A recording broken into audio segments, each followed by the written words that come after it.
कल्याण पूर्व के 100 फुटी चौक क्षेत्र में 26 वर्षीय संदीप राठौड़ की हत्या के मामले में 4 आरोपियों को गिरफ्तार किया गया है। हत्या की यह घटना फिल्मी स्टाइल में अंजाम दी गई थी, जब संदीप अपने दोस्त के साथ बियर खरीदकर लौट रहा था। 5 आरोपियों ने धारदार हथियार से संदीप पर तब तक वार किया जब तक उसकी मृत्यु नहीं हो गई। कल्याण अपराध शाखा और कोलसेवाड़ी पुलिस ने त्वरित कार्रवाई करते हुए 48 घंटे के भीतर 2 संदिग्ध आरोपियों को गिरफ्तार किया।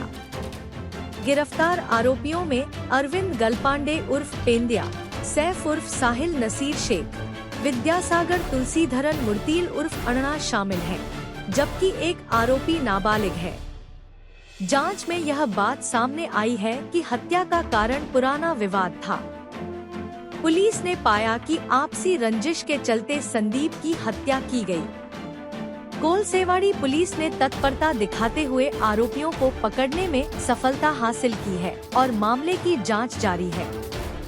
पुलिस का मानना है कि इस हत्या के पीछे और भी संदिग्ध लोग शामिल हो सकते हैं।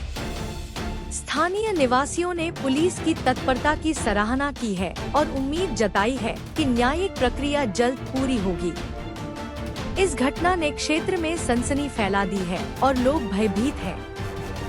पुलिस ने क्षेत्र में सुरक्षा बढ़ा दी है और आरोपियों के अन्य संभावित सहयोगियों की तलाश जारी है।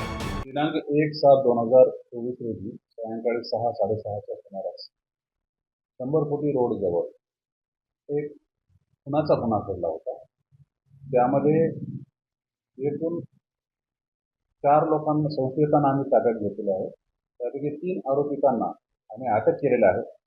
त्यापैकी पेंद्या अर्जुन कळपांडे, दुसरा शेख उर्फ साहिल शेख आणि तिसरा विद्यासागर मुर्तील असे 3 आरोपी आहेत आणि त्या 3 आरोपितांना आम्ही आता अटक केलेली आहे।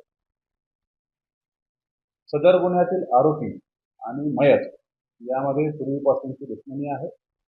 या प्रकरणामध्ये अगोदरही मानपाडा या ठिकाणी या आरोपीपैकी एकाच्या फिर्यादीवरून गुन्हा दाखल आहे।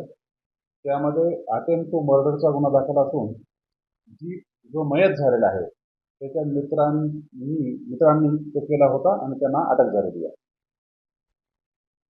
सदरच्या गुन्ह्यातील जे अटक झालेले 3 आरोपी आहेत त्यापैकी 2 आरोपींवरती यापूर्वीचे सुद्धा गंभीर स्वरूपाचे गुन्हे दाखल आहेत। त्याबरोबर जो मयत आहे त्यावरती सुद्धा मर्डर सारखा आणि अटेम्प्ट टू मर्डर सारखे गुन्हे दाखल आहेत।